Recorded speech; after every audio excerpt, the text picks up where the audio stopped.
on my land, laughing like they paid property taxes here. I'm standing at the tree line, coffee still hot in my hand, watching a woman I despise flip burgers on a grill she dragged onto my 7 acres without a single phone call, without a single knock. The banner says Highland Pines HOA Annual Summer Cookout. The land says Hollis, since 1951. She turned, saw me, and yelled across the field loud enough for 50 people to hear. Garrett, honey, don't worry, we left you a burger.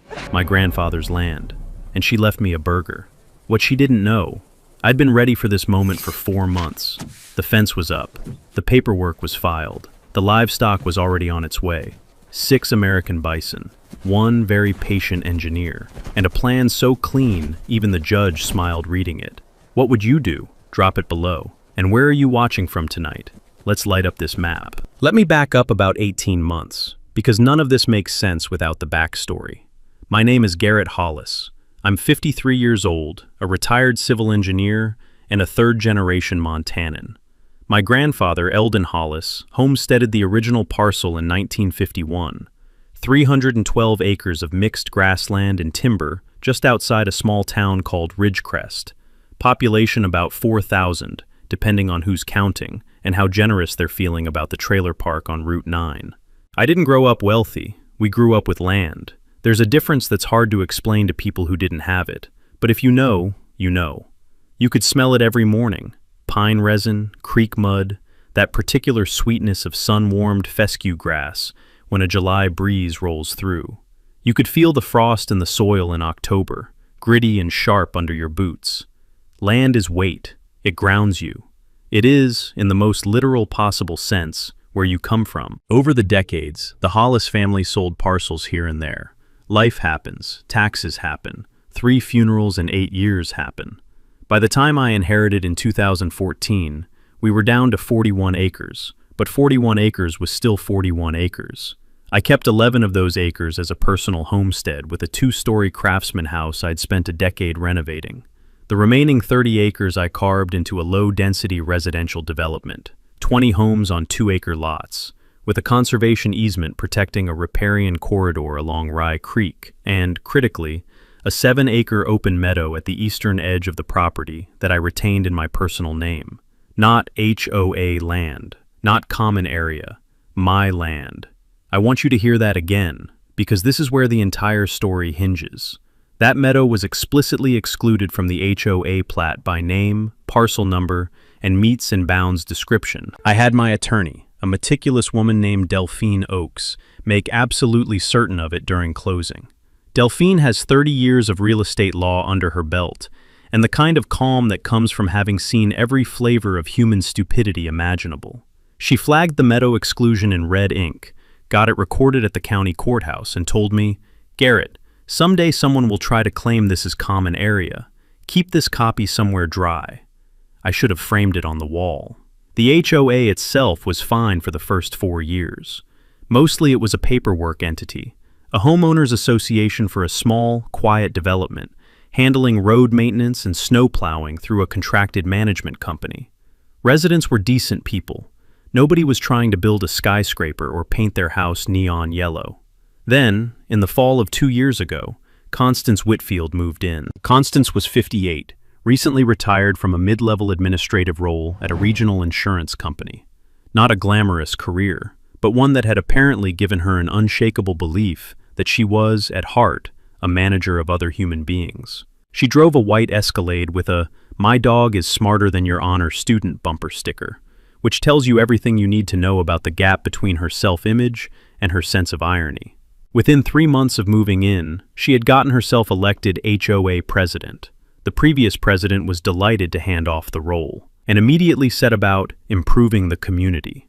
That meant a new sign at the entrance, fine. A rule about holiday lights being taken down by January 15th, mildly irritating, and an increasingly proprietary attitude toward that 7-acre meadow I owned. She started referring to it as our gathering space. In emails, in newsletters, in conversations at the mailbox with other residents. Small phrasing, but deliberate. I know because I was watching, and I know because Delphine was watching with me. Then came the first unfair act. Constance submitted a formal HOA resolution, without my vote, without my consent, and without any legal basis, designating my meadow as the Highland Pines Community Events Ground, complete with a mowing schedule maintained at HOA expense, paid for by my dues, by the way, and a reservation system for resident use. She circulated it at the November meeting, got 8 of the 19 votes she needed, and declared it passed on a procedural technicality I still don't fully understand. The crunch of gravel under my truck tires as I drove home that night felt different, heavier. I called Delphine the next morning. Delphine's response was measured, the way only someone who charges by the hour can afford to be calm. Send me the resolution text, the full HOA governing documents, and the recorded plat, she said. I'll call you Thursday. I spent the next 2 days compiling documents, title records, the original plat map, the deed with Delphine's red ink exclusion clause, and the HOA declaration of covenants, conditions, and restrictions, which is a 67-page document that reads like it was written by someone who hated both trees and human beings. Thursday came. Delphine called. The resolution is legally void, she said, no preamble. Your parcel is excluded from HOA jurisdiction by recorded instrument. She can't designate it as anything without your written consent, and even with consent, it would require a formal plat amendment. I'll draft a cease and desist letter today. The letter went out via certified mail on a Friday afternoon. It was 4 paragraphs long, professionally courteous, and contained the phrase, "You are hereby notified that any further action purporting to designate or use the above described parcel as HOA property or common area will constitute trespass under Montana Code annotated section 45-6-203. Constance received it the following Monday. By Tuesday evening, she had emailed every homeowner in the development, calling the letter aggressive, threatening, and designed to intimidate our community. She attached a document she called a historical usage summary, which was, as far as I could tell, a list of times people had walked across the meadow over the past 4 years, including, I kid you not, Thanksgiving 2022. Children played Frisbee, approximately 45 minutes. She argued this constituted prescriptive easement. Now, here's your legal education for the day, and I want you to really absorb this one. Prescriptive easement is a real legal concept. It's the idea that if someone uses your land openly, continuously, and without your permission for a certain period of time, typically 5 years in Montana, they can potentially acquire a legal right to continue using it. It's essentially squatters' rights for access rather than ownership. Takeaway: the prescriptive easement clock doesn't start ticking if you've given permission, and it requires continuous, uninterrupted use for the full statutory period. We had been in the development for 6 years, but I had never given anyone permission to use the meadow as anything other than open space they happened to walk past. And Constance's own historical usage summary undermined her case spectacularly, because it described intermittent, casual, recreational use, not the kind of consistent, defined purpose use that courts recognize as prescriptive. Frisbee on Thanksgiving does not a legal easement make. But here's the thing about Constance. She didn't care about the law. She cared about winning, and she was willing to make everyone's life uncomfortable to do it. At the December HOA meeting, which I attended, sitting in the back row with a yellow legal pad, she unveiled what she called the Community Grounds Enhancement Plan. It included a proposal to install a permanent pavilion on my meadow, a fire pit for winter gatherings, and a gravel parking expansion running directly off the shared access road and onto my parcel. She had printed color renderings. She had a contractor quote. She had somehow already applied for a county building permit, with herself listed as property agent. I sat very still in the back row and wrote down every word. The diesel smell from the contractor's truck outside drifted through the cracked window. Somewhere in the room, a space heater was ticking and clicking, orange coils throwing shaky warmth across folding chairs. The whole scene had the low-budget production value of a high school student council meeting that had somehow acquired actual consequences. I raised my hand precisely once when Constance asked for questions. "The parcel you're describing is not HOA property," I said. "Installing any permanent structure on it without my written consent would constitute criminal trespass and likely civil conversion. You'd personally be exposed to liability, and so would anyone who votes to approve this tonight." The room got quiet. A few people shifted in their seats. One man, a retired firefighter named Boyd Underhill, 2 lots down from me, a guy I'd always liked, looked at Constance with an expression I recognized as the look people get when they realize the train they're on might not be going where they thought. Constance smiled. "Garrett, I think you're misunderstanding the community purpose here. We're trying to build something together." "Build it on your own land," I said, and sat down. The pavilion proposal was tabled. The permit application, which, by the way, I learned about through a public records request to the county planning office, another move worth noting, was rejected 2 weeks later when I submitted a letter of objection with my recorded deed attached. Round 1 to me, but Constance was just warming up. January in Ridgecrest is not kind. The temperature drops, the wind comes off the Rockies with something personal behind it, and everyone goes a little cabin fever stir-crazy. Constance apparently used this time productively. She hired a local surveying firm, without asking me, without any legal standing to do so, to conduct what she called a community boundaries assessment. The surveyor, to his credit, called me directly when she submitted the work order, because my name was on the adjacent parcels, and he wanted to make sure he wasn't stepping into something complicated. I told him he absolutely was. He politely declined Constance's contract and billed her for the consultation. She then tried a different angle. She contacted the county assessor's office and alleged that my meadow parcel was improperly classified and should be assessed as common area property, which would have dramatically lowered its assessed value and theoretically given the HOA a tax basis argument for shared jurisdiction. This was a creative move, I'll give her that. It was also completely meritless, and the assessor's office dismissed it after about 45 minutes of reviewing the recorded documents. But it cost me 3 hours on the phone and a $400 meeting with Delphine to respond formally. That's the thing about petty authority. It doesn't have to win in court. It just has to be expensive enough and exhausting enough that the target gives up. Constance understood this intuitively.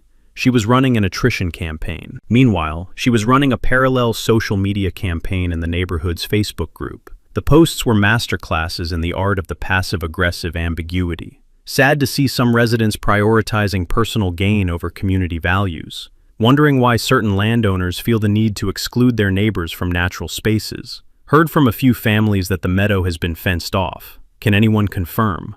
The meadow had not, in fact, been fenced off. I hadn't touched it. I had a decision to make. I could respond publicly, wade into the Facebook mud, and spend my evenings arguing with people who had made up their minds. Or I could stay quiet and let Constance continue painting the narrative. I chose a third option. I started keeping records. Every post, screenshotted and date-stamped. Every email, printed and filed. Every meeting, audio recorded on my phone under Montana's single-party consent law, which means I could legally record any conversation I was part of, including HOA meetings. I built a binder. It became, over the following months, a thick, tabbed, chronologically organized monument to one woman's bad behavior. Delphine called it the most thorough documentation I've seen from a non-lawyer since the early 2000s, and frankly from some lawyers too. Then came February, and Constance made her biggest mistake yet. She sent me a letter, certified mail, her own personal letterhead, informing me that the HOA board had voted, 7-4, the smallest possible majority, to invoke what she called the community benefit provision of the HOA covenants to require that I grant a formal access easement across my meadow for the benefit of all Highland Pines residents. She cited a clause in the Declaration of Covenants, Section 9, Paragraph 3, which read, "The association may, by majority vote of the board, negotiate with adjacent landowners for access or use agreements deemed beneficial to the community." I read that paragraph 3 times. Then I called Delphine. "She's misreading it," Delphine said, and I could hear the quiet satisfaction of someone who has been waiting for a specific card to be played. That clause authorizes the board to negotiate. It doesn't authorize them to require anything. And adjacent landowner. Garrett, you're not an adjacent landowner. You're a member of the HOA. She's using a clause designed to address outsiders and applying it to you. That's not just legally wrong, it's arguably bad faith. Takeaway. HOA covenants can only do what they explicitly say they can do. A power to negotiate is not a power to compel. Delphine sent a response letter the next morning that was, in her words, Firm. In my words, it was beautiful.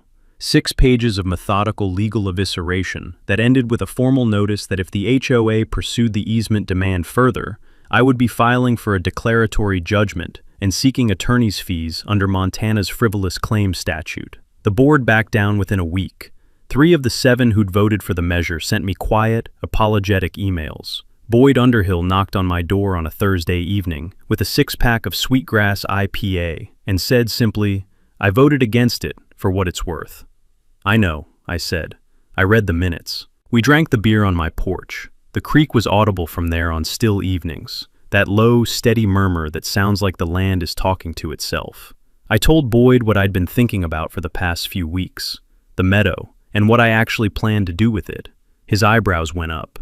Then he started laughing. Spring came to Ridgecrest the way it always does in the Rockies, ungracefully, in fits and starts, with snowstorms in April and 60-degree days in March that convince you it's over before it is. The mud season hit, and the meadow went soft and brown and beautiful the way Montana fields do when the frost finally lets go. And Constance, apparently refreshed by the winter and undeterred by 2 legal defeats, came back with something new. She announced, again, via email blast to the community, that the HOA would be hosting its first annual Highland Pines summer celebration in late June.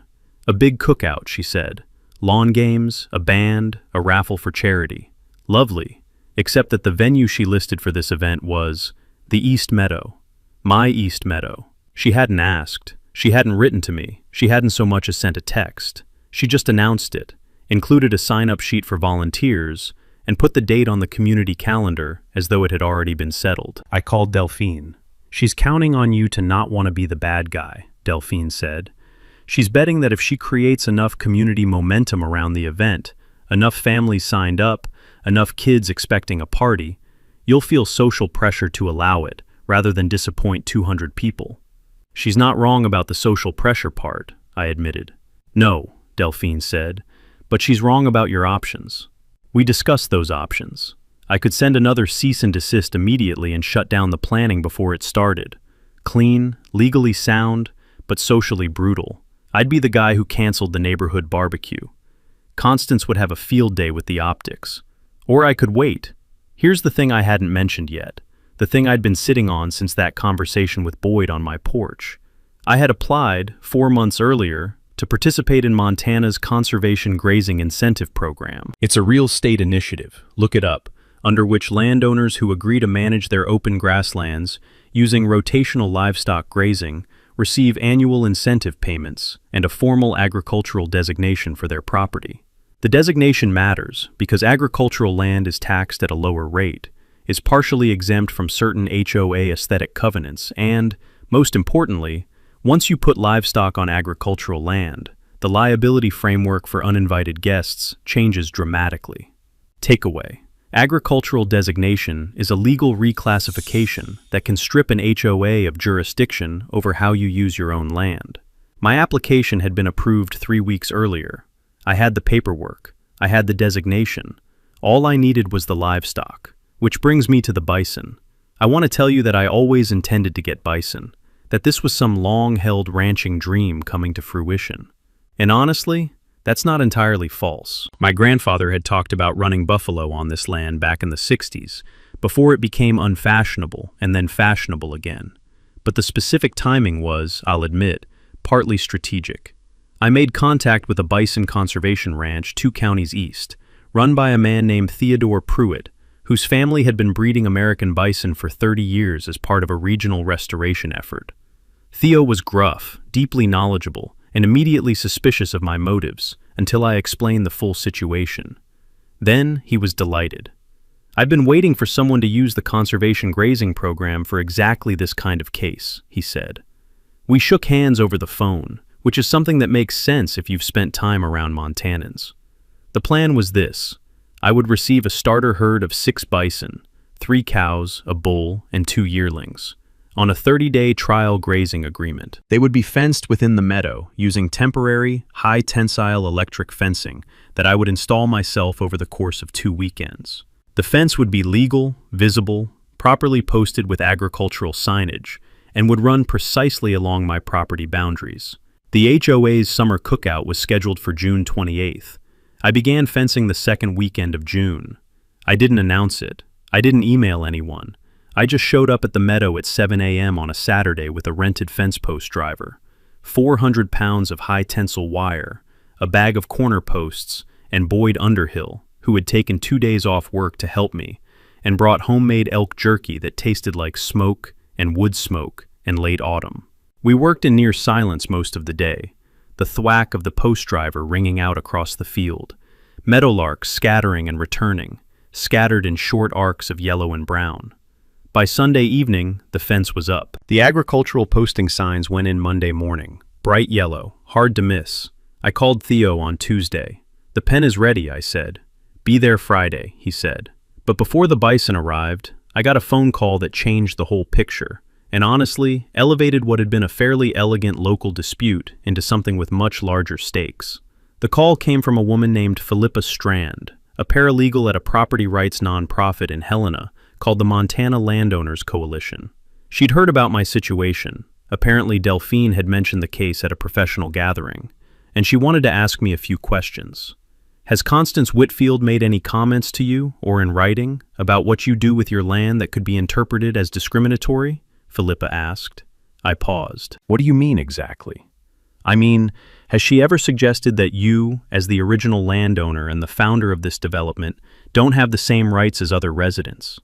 Has she used any language suggesting that your family's historical use of the land is somehow less valid than the HOA's collective claim?" I thought about the Facebook posts. Certain landowners prioritizing personal gain. Some residents not understanding community values. I thought about the comment she'd made at a neighborhood gathering in March, which I had not been invited to but Boyd had, and which Boyd had described in detail, where she'd said, "This land has been sitting unused for years. It should serve the people who actually live here now." "Yes," I said, "quite a bit of that." Philippa was quiet for a moment.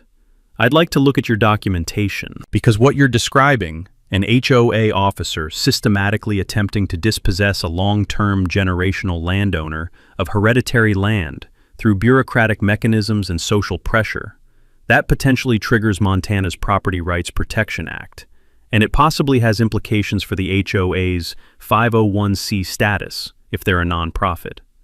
I didn't know HOAs could hold nonprofit status. Many smaller ones incorporate as nonprofit mutual benefit corporations for tax purposes, meaning they have obligations that go beyond just the whims of the current board. Takeaway: HOA boards with nonprofit incorporation have fiduciary duties. They can be held personally liable if they misuse corporate resources to pursue legally baseless actions against members. But Philippa wasn't done. She'd done some digging. "Did you know that Constance Whitfield has done this before?" she said. I did not know that. In her previous residence, a planned community in central Wyoming, Constance had served on an HOA board that had used similar tactics to acquire a common area expansion from an elderly resident who ultimately sold under what his family later called duress. The sale had gone through, the case had never reached litigation, but the paper trail existed. Philippa had found it.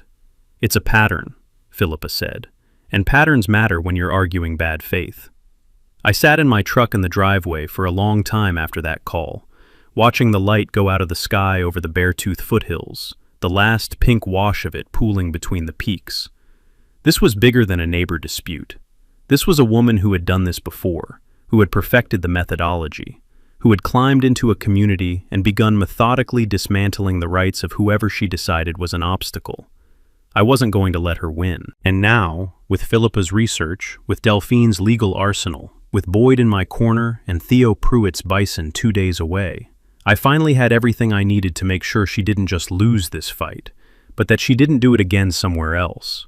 Time to build the trap.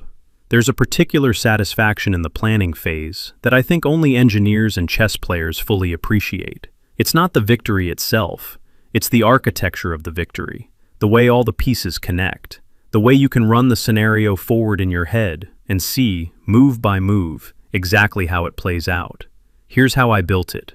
The first layer was the agricultural land reclassification, which I've already described, but I want to spell out the full legal implications, because this is the part that makes lawyers smile. Under Montana Code Annotated, Section 15-7-202, land classified as agricultural is taxed at a fraction of residential rates and is treated under a separate use regulation framework. Critically, once land holds agricultural classification, any HOA covenant that would restrict its agricultural use is presumptively unenforceable under the state's right to farm statutes. Constance's community gathering space designation, legally incompatible with an active agricultural parcel. The county tax assessor had already updated the classification record the previous week. I sent a copy of that updated record to Delphine, who printed it on her nicest letterhead and placed it in the ready-to-deploy file. The second layer was the bison themselves, and I want to take a minute to explain why bison are, from a practical standpoint, both magnificent and spectacularly ungovernable. American bison, are the largest land mammals in North America. An adult bull weighs up to 2,000 pounds. They are legally classified as livestock in Montana, but they behave with an independence that makes cattle look like golden retrievers. They do not respect unfamiliar humans. They are not aggressive by nature, but they are absolutely indifferent to your feelings about their presence. 6 bison in a properly fenced 7-acre meadow are not dangerous to anyone who stays outside the fence. They are, however, immediately and thoroughly incompatible with a catered barbecue. Theo Pruitt arrived Friday morning with a livestock trailer that smelled of hay and animal warmth, and something older than both, that deep musky bison scent that hits you in some pre-civilizational part of your brain and says, "Pay attention." He backed the trailer through the gate I'd cut in the temporary fence, dropped the ramp, and we waited. The bull, whom Theo called August, stepped out first, heavy, deliberate, scanning the meadow with small dark eyes. The cows followed. The yearlings tumbled out last, already curious, already drifting toward the creek margin. They were, objectively, spectacular. "They'll settle in about 48 hours, Theo said. "After that, they'll act like they've always been here." "That's exactly what I need," I said. The third layer was the documentation and witness assembly.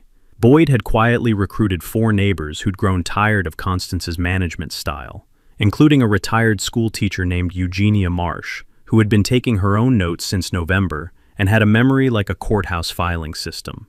I'd also reached out to a reporter at the Ridgecrest Courier, our local weekly, a young woman named Tatum Greer, who covered land use and water rights, and had actually written about the Conservation Grazing Incentive Program the previous year. I didn't tell Tatum everything. I just told her that something interesting was going to happen on June 28th at a Highland Pines HOA event, and that she might want to be there with a camera. Tatum, who covered land disputes for a living, said, "Say less." The fourth layer was the county sheriff, and this one required some finesse. I didn't want to call law enforcement preemptively. That would tip my hand and give Constance the chance to cancel the event and regroup. Instead, I submitted a formal written notice to the Ridgecrest County Sheriff's Office via certified mail, informing them that my privately owned, agriculturally classified parcel was currently being used for active livestock grazing, that an unauthorized event had been publicly advertised on said parcel for June 28th, and that I was requesting a deputy be available for a potential trespass response. I included the deed, the agricultural classification record, and Delphine's file of prior correspondence. The deputy who received the notice called me the same afternoon.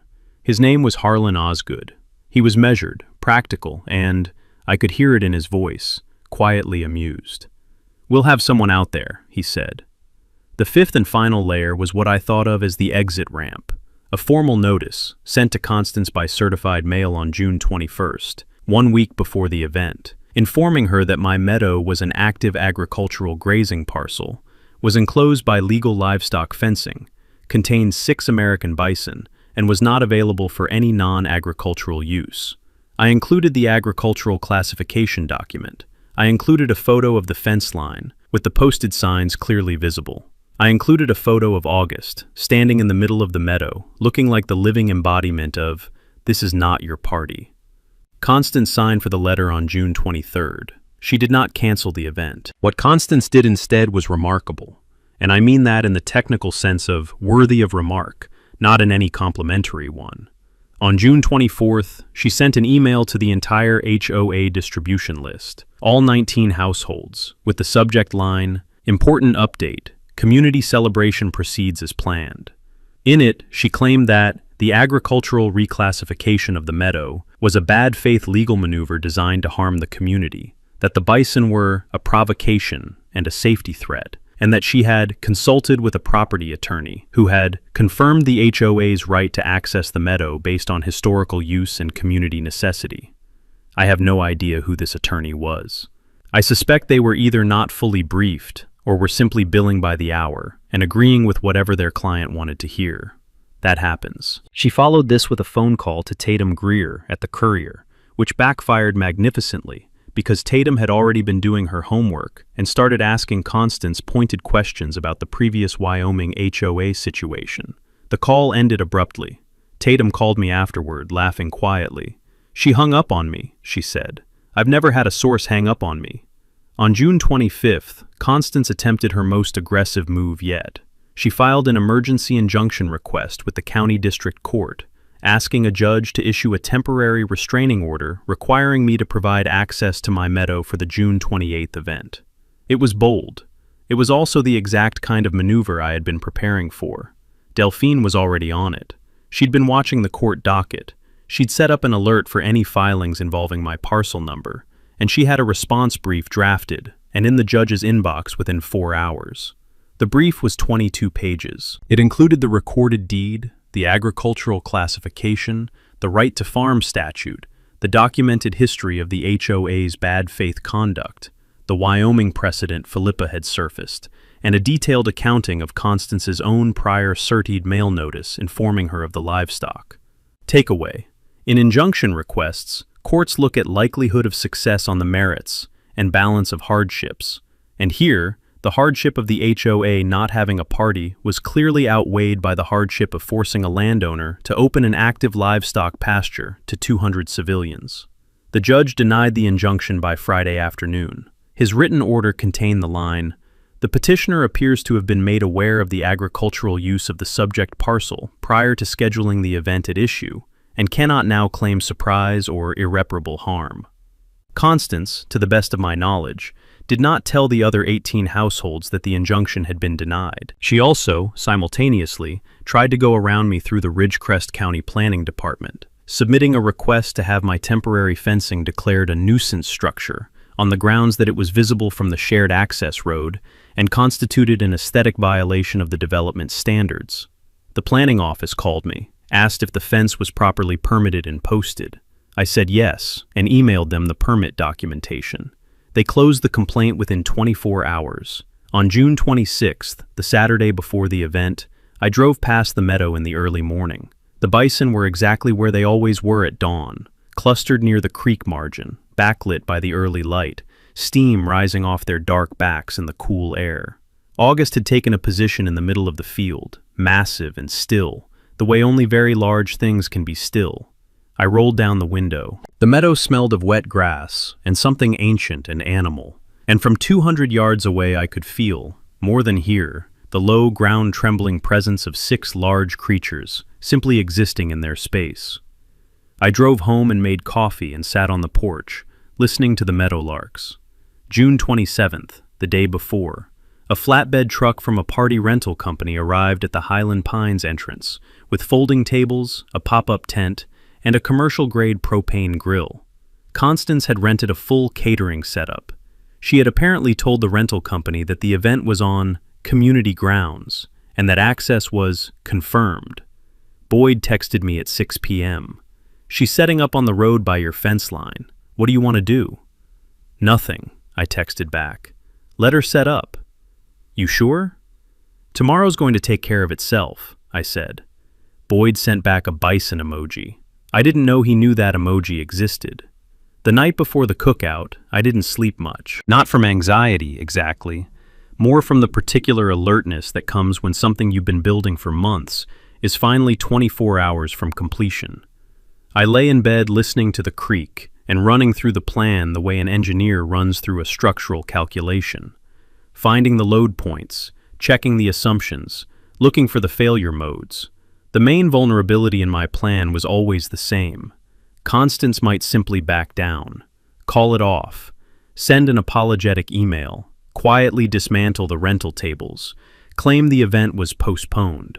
That would be the rational response, and rational responses leave me with a cold legal file and a meadow full of bison, but no public accounting. But I'd studied Constance carefully over 18 months, and I had come to understand something about her psychology. She was constitutionally incapable of backing down in front of her audience. She'd built her identity in this community on being the person who got things done despite obstacles. To cancel the cookout, especially after the injunction denial, which she hadn't disclosed, would be to admit defeat in front of the very people whose regard she'd been cultivating.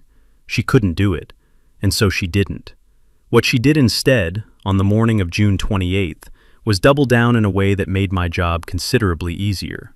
At 9 a.m., I received a voicemail from a man named Weston Dreyer, who introduced himself as Constance's community liaison, a title he appeared to have invented for this occasion.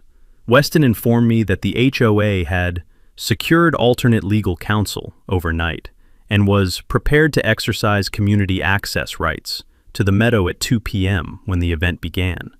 He further stated that if I attempted to interfere with community access, I could expect legal consequences. I saved the voicemail. I forwarded it to Delphine and Philippa. Then I called Deputy Harlan Osgood and let him know to have someone at the property gate by 1:45. Then I called Theo Pruitt. "How are the herd?" I asked. "Settled in beautifully," he said. "August has been patrolling the west fence all morning. That boy knows when something's up." "Good," I said. Meanwhile, Constance had been working the neighborhood hard. She'd gone door to door Saturday evening with a handwritten note that I later got a copy of from Boyd. It described the cookout as a community solidarity event and asked residents to show up to demonstrate that we will not be intimidated by one person's selfishness. She had framed my legal self-defense as aggression. She had framed her illegal trespass as solidarity. It was, in a perverse way, impressive. About half the neighborhood showed up, roughly 110 people, many of them genuinely nice folks who'd been fed a consistent narrative for 18 months and had no particular reason to doubt it. Kids in lawn chairs, people carrying potato salad, a couple with a cooler on wheels, families who just wanted a cookout and had not been told that the judge had already ruled against Constance, or that the meadow was legally an active livestock pasture, or that any of the previous legal history existed at all. That's who I felt genuinely bad for. There was also Tatum Greer, stationed discreetly on the public road shoulder, with a camera bag and a small voice recorder. There was Eugenia Marsh, in a lawn chair she'd brought herself, positioned at an angle that gave her sight lines to both the gate and the rental tables. There was Boyd, standing with his arms folded near the parking area, giving me a small nod when I arrived at 1:40. There was Deputy Osgood, in his cruiser, parked on the gravel turnout just off the main road, visible but not intrusive. There was Delphine, who had driven 2 hours from Billings because she said, and I quote, "I am not missing this." And there was Constance, in a floral blouse and a visor, directing the setup of the catering table with the focused energy of a woman who is committed completely to a course of action and needs it to work. She saw me arrive. Our eyes met across about 60 yards of Montana summer air, hot and dry and smelling of propane and fresh-cut grass, and barbecue smoke already beginning to drift from the warming grill. She turned back to the catering table. I walked to the gate in the fence line, unlocked it with my own padlock key, opened it 12 inches, and looked into the meadow. August was grazing about 100 yards away, slow and enormous and utterly at home. I closed the gate, locked it, pocketed the key, and walked over to where Boyd and Delphine were standing. 2 o'clock, I said. 2 o'clock, Delphine agreed. At 1:58 p.m., Constance walked to the fence gate. She had a set of bolt cutters. Let me let that land for a second. A set of bolt cutters. She had planned, in front of approximately 100 residents, a county deputy, a newspaper reporter, and the landowner himself, to physically cut the lock on private agricultural fencing and walk 200 people into an active bison pasture. I saw Tatum's camera come up. I saw Deputy Osgood open his car door and step out. I started walking toward the gate at a normal pace, no urgency, the way you walk when you already know what's happening, and you want the situation to feel calm. "Constance," I said, loudly enough for the people nearby to hear. "That lock is my private property. The fence is my private property. This is my land. What you're holding is cause for criminal charges." She had the bolt cutters around the shackle. She hadn't cut yet. She was looking at me with the expression of someone who has rehearsed this moment in their head 100 times and is absolutely committed to seeing it through. "This is community land," she said. "The community has a right to access it." "No," said Deputy Osgood, who had walked up behind me with the particular unhurried authority of someone who has spent 20 years dealing with situations exactly like this. "It's not. Mr. Hollis, do you want to press charges if she cuts that lock?" "I do," I said. Constance looked at Osgood, then at me, then at the bolt cutters. The crowd behind her had gone very quiet. You could hear the propane grill hissing. You could hear, faintly, from inside the meadow, the sound of heavy hooves on dry grass as August moved along the fence line, drawn by the noise and the crowd smell, curious, neutral, and weighing, at an absolute minimum, 1,800 pounds. Constance put the bolt cutters down, and then Delphine stepped forward. She had a manila folder. She handed it to Constance with the calm precision of someone serving legal documents in a movie, except this was real, and it was a Tuesday. "Constance Whitfield," Delphine said, "you are being served with notice of a civil lawsuit seeking 1. Declaratory judgment confirming Mr. Hollis's exclusive fee-simple ownership of the subject parcel. 2. Injunctive relief permanently prohibiting the HOA from asserting any interest in said parcel. 3. Damages for the documented pattern of harassment and bad faith legal actions over the past 18 months. And 4. A request for attorney's fees and costs under the Montana Property Rights Protection Act." She said all of that in one breath. I've heard her practice it, and it never gets less impressive. The crowd was very still. Tatum Greer was moving through it quietly, taking photos, recording ambient audio. Eugenia Marsh stood up from her lawn chair. "I'd like to say something," Eugenia said, in the carrying voice of someone who had taught 6th grade for 31 years and could make a room of 40 11-year-olds freeze solid. The crowd turned to her. "I have been keeping notes since November of last year. I have documented 11 separate instances of Constance misrepresenting the legal status of Mr. Hollis's land to residents of this community. I have documented 3 instances of her circulating information she knew to be false on the HOA Facebook group. And I want every person standing here to understand that we have been used, our community, our goodwill, our desire to belong to something, to try to take a man's land from him." The silence that followed was the kind that has weight. Boyd stepped forward. 2 other residents stepped forward. One woman, a quiet, private person named Laura Finch, who had lived 2 doors down from Constance and had been one of her most visible supporters, looked at Constance with an expression I can only describe as the specific grief of being genuinely deceived by someone you trusted, and quietly walked to stand on our side of the group. Constance said nothing. She was holding the manila folder.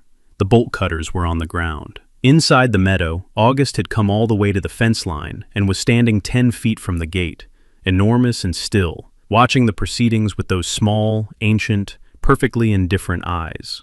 A yearling crowded up beside him, curious. Someone in the crowd laughed, not cruelly, just the sudden, involuntary release of tension, and someone else joined them, and then there was a ripple of it through the whole group, the kind of laughter that happens when the absurdity of a situation suddenly becomes undeniable. Constance Whitfield picked up the bolt cutters and walked to her Escalade. She drove away without speaking. The catering grill was still warm. The potato salad was still cold. Boyd looked at me.